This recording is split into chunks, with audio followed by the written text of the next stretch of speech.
In this video, I'm going to show you how to uninstall Trader Workstation from interactive brokers. Now, the first thing you want to do, you want to close down your app. So go to the very top right and click on this X button. And then when it says, are you sure you want to exit? Click on yes. Now, whenever you do this, it's going to basically start saving everything and shutting down your app. And then just make sure it's shut down. So we can check over here by clicking this arrow up. If it's not over here, that's cool. And then you can also right click on your taskbar, click on Task Manager.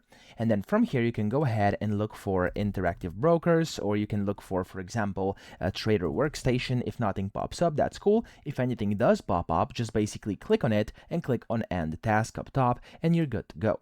Now from here, go to the search box down at the bottom on your computer and type in Control Panel.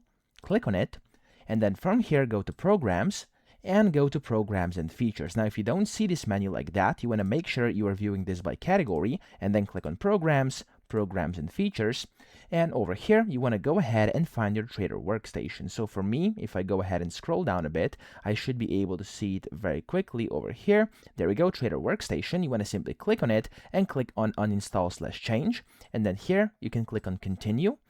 And it's basically going to pop up this, which is basically the uninstall panel. You want to click on Next.